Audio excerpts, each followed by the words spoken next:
Hi, second graders. Welcome again to Mrs. Koster's piano room. We're thanking Mrs. Groomboom again for her help with this. Hi, guys. Okay. Second graders, our God's big word this week is perseverance. Perseverance.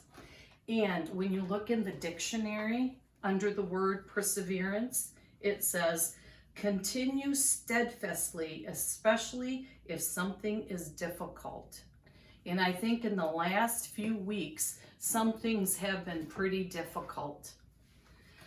From the Bible, we're going to read from Hebrews 12. It says, perseverance.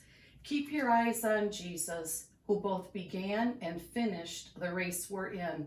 Study how he did it, because he never lost sight of where he was headed, that exhilarating finish in and with God. He could put up with anything along the way, cross, shame, whatever. And now he's there in the place of honor, right alongside God. So our word this week is perseverance. When you stick to it, even when it's difficult, when you make the best of it. Our book today is called Hana Hashimoto, 6th Violin.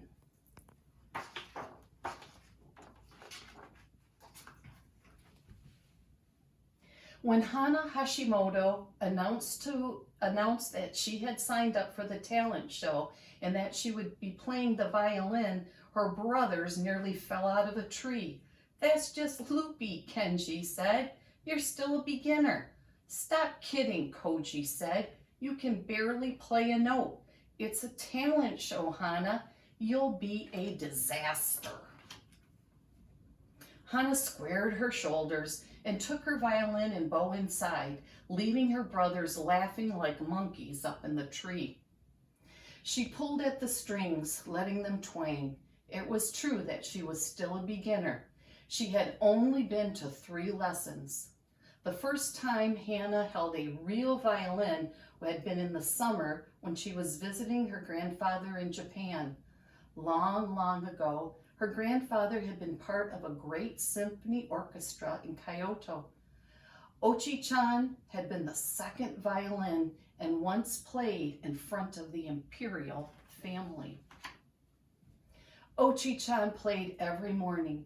From his study, the clear, bright notes would drift upward towards the sojima doors where Hana slept on the sweet-smelling tatami mats and coax her awake as gently as sunshine. Ochi-chan usually played classical pieces by Mozart or Mendelssohn or Bach. But in the indigo evenings when Hana and her brothers ate ice cream and oranges, Ochi-chan would sit on the veranda and play requests. Hana always asked for the song about the crow cawing for her 7 chicks. Whenever Ochi-chan played it, Hana would feel a shiver of happy sadness ripple through her. Ochi-chan didn't just play songs. He could make his violin chirp like the crickets Hana tried to find in the tall grass. He could pluck the strings to mimic the sounds of raindrops on the oil paper umbrella Hana twirled under the summer storms.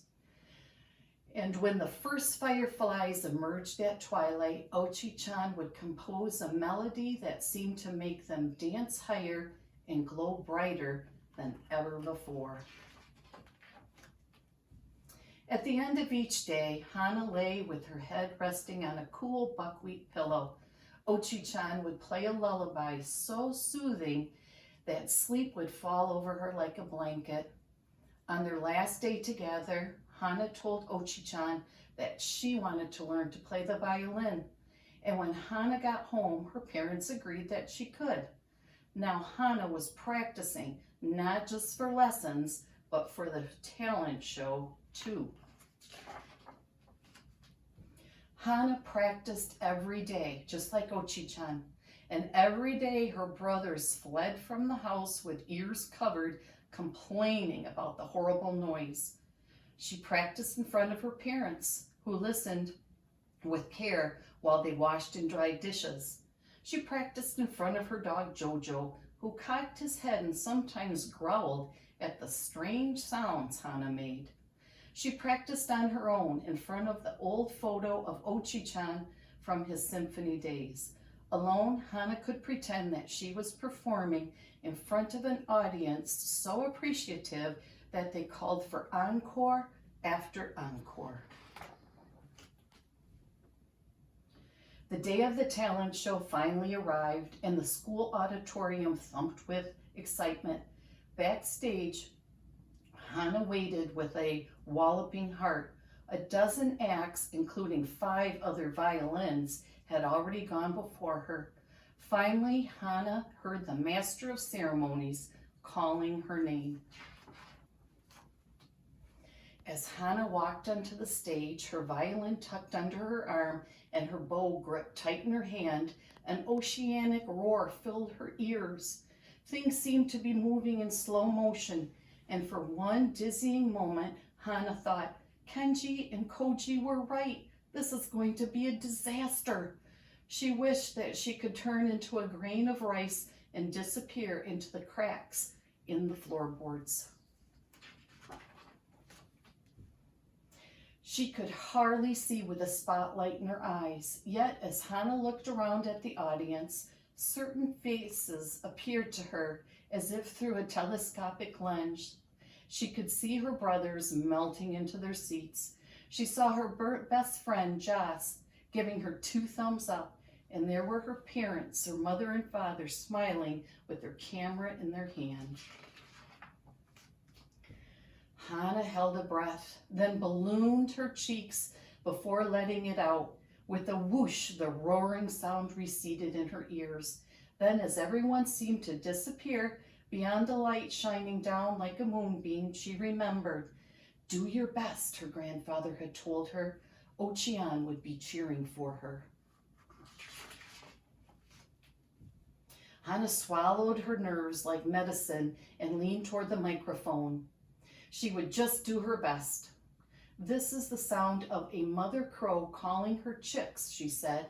She placed the violin under her chin, held her bow in position, and played 3 raw squawking notes. This is the sound of my neighbor's cat at night. She dragged the bow across the strings and the violin yowled in loud protest.